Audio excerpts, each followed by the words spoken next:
Halo teman-teman pecinta catur, welcome to my channel, Mukas Chess Experience.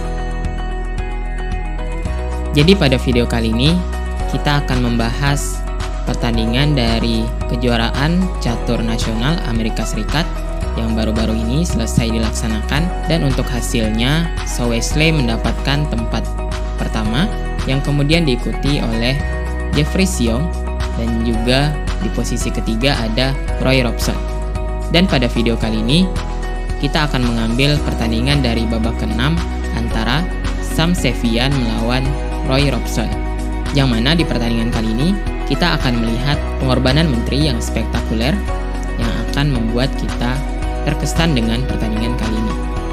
Baiklah, langsung saja kita ke permainannya. Jadi di sini Sam Sevian memegang buah putih dan Roy Robson memegang buah hitam. Dan permainan dimulai dengan pion ke D4, lalu dibalas dengan kuda ke F6, pion ke C4, pion ke G6, kuda ke C3, pion ke D6, pion ke E4, dan gajah ke G7. Dan di sini kita melihat pembukaan King's Indian Defense. Lalu putih di sini melanjutkan dengan gajah ke E2, dilanjutkan dengan rokade pendek dari hitam, gajah ke E3, kuda ke C6 dengan persiapan dorongan pion ke E5, dan di sini putih langsung menjalankan pion ke D5 untuk mengancam kuda yang ada di C6. Dan hitam kuda ke E5, putih pion ke H3, putih menjaga petak G4 terlebih dahulu sebelum mendorong pion ke F4 untuk mengusir kuda yang ada di E5. Dan di sini hitam memainkan pion ke E6 untuk membongkar petak pusat karena melihat kemungkinan raja putih yang belum melakukan rokade di sini. Lalu putih pion ke F4 mengancam kuda yang ada di E5, kuda E ke D7, pion D makan E6, pion F makan E6, dan di sini putih melakukan langkah yang cukup agresif dengan langkah pion ke G4. Memang terlihat di sini putih sedikit menunda melakukan rokade dan ingin melakukan serangan-serangan di sayap raja yang terlihat cukup agresif di sini.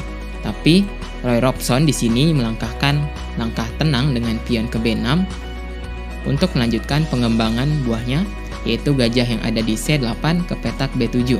Putih menteri ke C2 di sini, gajah ke B7, rokade panjang, hitam kuda ke C5 dengan ancaman pion yang ada di E4, putih menjaga pion dengan gajah ke F3, lalu hitam kuda F ke D7 untuk menghindari ancaman pion ke E5 dan juga membuka diagonal bagi gajah yang ada di G7. Dan di sini putih tetap menjalankan pion ke E5 untuk memaksa membuka jalur D di sini karena melihat kemungkinan benteng yang ada di D1 mengarah ke menteri yang ada di D8. Dan hitam melanjutkan dengan menteri ke E7 untuk menghindari tekanan di sepanjang jalur D. Pion E makan D6, pion C makan D6, gajah makan B7, kuda makan B7, putih melanjutkan pengembangan buahnya dengan kuda G ke E2, lalu hitam benteng A ke C8, memberi tekanan di sepanjang jalur C, dan juga pion yang ada di C4. Lalu putih menteri ke D3 untuk menjaga pion yang ada di C4. Dan di sini hitam menjalankan kuda D ke C5, dan di permainan putih menjalankan menteri ke C2 di sini yang membuat putih kehilangan satu pionnya. Menurut rekomendasi komputer di sini, langkah terbaik untuk putih adalah dengan memakan kuda yang ada di C5 dengan gajah, yang kemudian setelah kuda makan C5, lalu menteri makan D6, dan menteri ke B7, raja ke B1, dan benteng ke C7, dengan ancaman untuk memenangkan menteri dengan langkah benteng ke D7. Dan setelah menteri ke D2, posisi ini masih lebih baik dibandingkan dengan posisi yang terjadi di permainan. Baiklah, kita kembali ke permainan. Jadi di permainan, putih menjalankan menteri ke C2 untuk menghindari ancaman kuda, lalu hitam kuda ke A5 di sini mengancam pion yang ada di C4. Jika putih berusaha menjaga pion yang ada di C4 dengan langkah pion ke B3, maka ada langkah pion ke D5 dengan maksud untuk membuka jalur C bagi benteng hitam yang ada di C8. Dan setelah pion C makan D5, lalu pion E makan D5, kuda makan D5, kuda C makan B3, skak, raja ke B1, menteri ke A3, dan masih ada ancaman terhadap menteri di sini. Lalu kuda E ke C3, gajah makan C3, kuda makan C3, menteri ke B4 dengan ancaman terhadap kuda yang ada di C3. Jika pion A makan B3, maka ada langkah benteng makan C3 dan raja hitam akan berada dalam kesulitan. Dan jika kuda ke D5 di sini, maka ada langkah kuda ke D2 double skak, dan setelah raja ke A1, maka menteri ke A3. Jika menteri makan kuda, maka kuda ke B3 skak dan mengancam menteri. Jika benteng makan D2, maka ada langkah benteng makan C2, benteng makan C2, dan di sini hitam akan unggul menteri. Yang tentu saja hitam tidak akan kesulitan untuk memenangkan pertandingan ini. Baiklah, kita kembali ke permainan.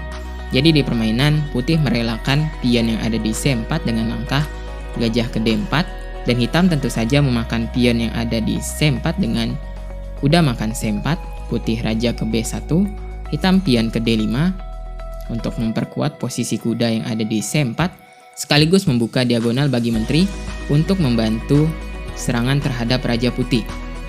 Lalu putih pion ke F5 di sini, gajah makan D4, benteng makan D4, kuda ke E3 mengancam menteri, menteri ke D2, pion E makan F5, kuda ke F4, kuda ke C4 mengancam menteri, menteri ke G2, kuda ke E4, kuda C makan D5, kuda C ke D2 skak. Jika benteng makan kuda, maka kuda makan benteng skak, menteri makan D2, dan menteri ke E4 skak. Kita akan mendapatkan benteng yang ada di H1 di sini. Baiklah, kita kembali ke permainan. Jadi di permainan, putih menjalankan raja ke A1, lalu menteri ke C5 di sini mengancam benteng yang ada di D4. Putih kuda ke E2 menjaga benteng yang ada di D4. Lalu hitam pion ke F4 dengan ancaman pion ke F3. Jika kuda makan pion, maka benteng makan kuda, dan kuda makan benteng, lalu menteri makan benteng. Dan di sini posisi hitam masih mendominasi di petak pusat, dan juga hitam unggul 1 perwira. Baiklah, kita kembali ke permainan. Jadi di permainan, putih menjalankan pion ke B4 untuk mengancam menteri, lalu menteri ke C2 di sini, dan putih menjalankan benteng ke C1 mengancam menteri yang ada di C2. Dan disinilah langkah spektakuler dari seorang Roy Robson dengan mengorbankan menterinya dan memakan benteng yang ada di C1 skak. Lalu kuda makan C1, benteng makan C1 skak, raja ke B2, pion ke F3. Jadi walaupun benteng hitam di C1 diancam oleh raja di sini, hitam mengancam balik menteri putih yang ada di G2. Lalu menteri ke H2 dari putih, benteng ke B1 skak, lalu raja ke A3, pion ke F2 dari hitam, kuda ke E7 skak, raja ke F7, menteri ke F4 skak. Dan di posisi ini sebenarnya hitam melakukan kesalahan dengan menjalankan raja ke E8, yang seharusnya hitam di sini memainkan raja ke G7 dan setelah menteri ke E5 skak, lalu benteng ke F6, pion ke G5, dan pion F1 promosi menteri. Dan di posisi ini hitam akan unggul 1 kuda, dan juga ada ancaman terhadap raja putih dengan menteri ke A6 skak. Baiklah, kita kembali ke permainan. Jadi di permainan kita menjalankan raja ke E8. Dan sebenarnya di posisi ini putih bisa membalikan keadaan dengan 1 langkah yang cukup bagus, di mana di permainan putih menjalankan menteri ke E5, tapi menurut rekomendasi Stockfish di sini putih seharusnya menjalankan kuda ke F5. Jika kita melakukan promosi menteri di sini, maka menteri ke E5, dan setelah raja ke F7, maka ada langkah kuda ke H6, skakmat. Dan jika benteng makan F5, pion G makan F5, lalu pion ke F1 promosi menteri, maka ada langkah menteri ke E5 di sini, skak, raja ke F7 dan benteng ke D7, raja ke F8 dan menteri ke B8, skakmat. Dan baiklah, kita kembali ke permainan. Dan sayangnya di sini putih menjalankan menteri ke E5.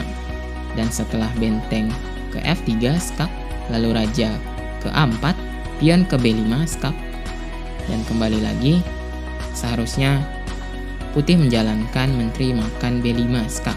Tapi di permainan, putih menjalankan raja ke A5, dan setelah benteng ke A3, skak, raja makan B5, pion ke F1, promosi menteri, skak, raja ke C6 dan menteri ke F6, skak, sekaligus mengajak pertukaran menteri di sini.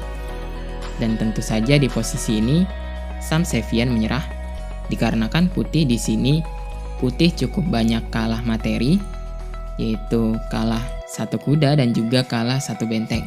Baiklah teman-teman, itulah analisa pertandingan antara Samsevian melawan Roy Robson yang semoga saja bisa membuat teman-teman terhibur kali ini. Jika teman-teman suka video seperti ini, jangan lupa untuk terus dukung channel ini dengan cara like, komen, dan subscribe agar channel ini bisa semakin lebih baik lagi. Baiklah, thank you for watching dan sampai jumpa di video selanjutnya.